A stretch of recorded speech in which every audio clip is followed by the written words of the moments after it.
The Soviet Cold War era maths school could become the new model for improving education in Britain. The UK's education minister wants to set up intensive classes for the most talented pupils by benefiting from the USSR's experience. Primetime's Ewan O'Neill joins us now with more on this story. Ewan, good evening to you, and tell us, what's exactly the idea?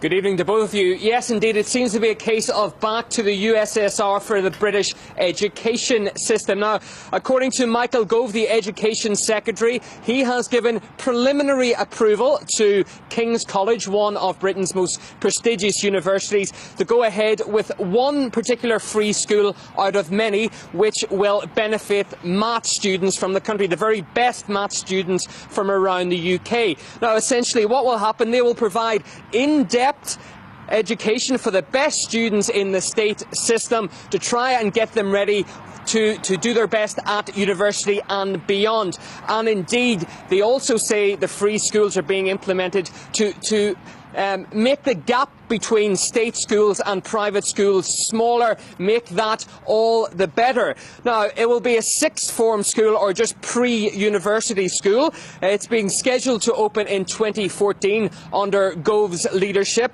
Now, it is part of the Free Schools Policy, essentially a programme that was established in 2010 by the Tory and Lib Dem government in order really to allow parents, charities and teachers themselves to right to say what we want to teach in school and take it out of local authorities' system. So essentially they say the teachers know better than the government. Now, these schools, they're going to be highly selective. There's going to be a lot of state exams during the summer. They're going to take into account the results of GCSEs, essentially exams that you do 5 years into secondary school, and there will also be a set of interviews to try and get those best state students. Now, the school will also specialise in other subjects as well as maths, believed to be sciences, especially chemistry, but for the moment it will be maths which is the main subject. Good evening, Ewan. I was just wondering, what is it that Gove liked so much then about the Soviet educational system?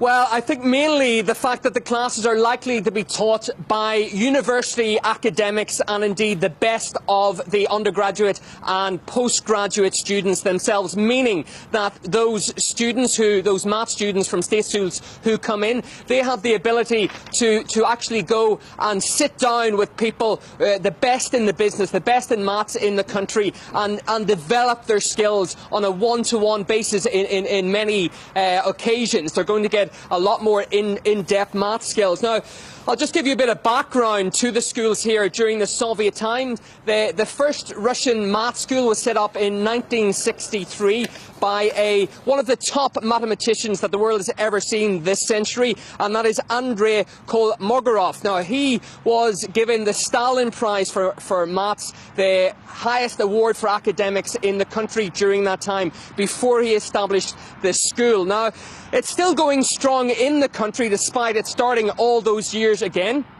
200 students from around the country are chosen, the best of the best, the brightest that the country has to offer. Now, they're given in-depth free maths tuition, as well as some people specialising in chemistry and other sciences, but mainly maths. Now, they are brought from around the country. They're given free education, but they do have to pay for the accommodation.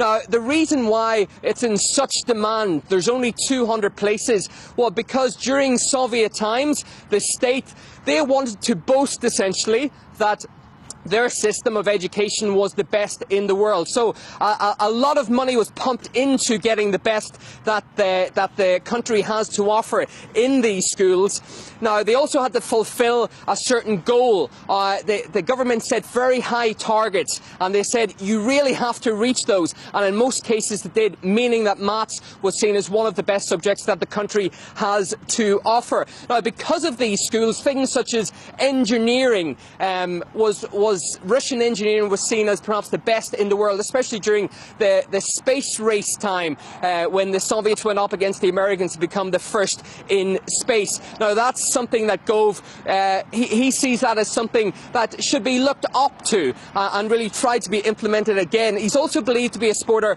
of the total education approach, when no citizen was left behind. Everybody in Soviet times had the right to have an education, and he says that this is what the UK really has to do more of. I see. I, for one, caught the hungover of brilliant Soviet education when it comes to math. I had an incredible teacher. Unfortunately, he's no longer alive.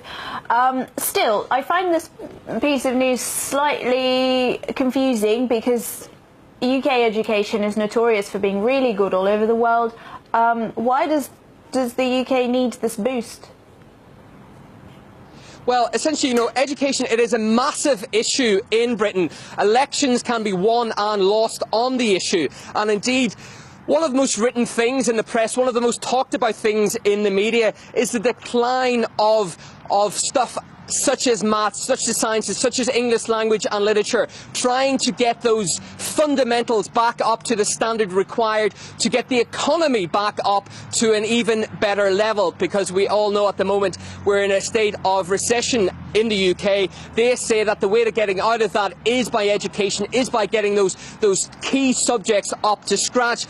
Now this has led to what critics say as the building blocks of education, the essentials. Maths is one of those. It really has to get back up to the levels that is associated with something like the 1980s back in Britain, before the 11 plus, the exam you did at 11 to get into secondary or grammar schools. They said the levels back then was much better in these types of subjects. We need to reach those levels once again. Now, it's not only school children, teenagers, who really need to get their numeracy levels up to scratch. The British government is saying this year they did a number of key studies, and they saw that the levels of numeracy were reaching critical levels in the country. They said, quite astoundingly, that government figures that show that almost half the working population of England only have primary school maths levels, essentially saying that by the age of 11 you've understood all the maths you're going to.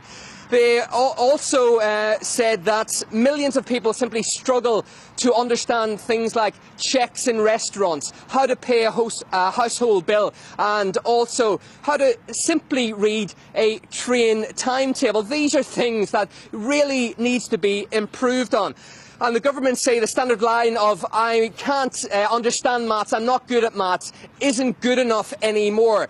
Everybody has to be brought up a notch in order to get the economy back on track, and that's what essentially they're looking back to the USSR for the future of education, and in particular maths education in the United Kingdom, guys. Yeah, fascinating yet absolutely damning information there. Very interesting though. Thank you so much, Ewan O'Neill. Thank you.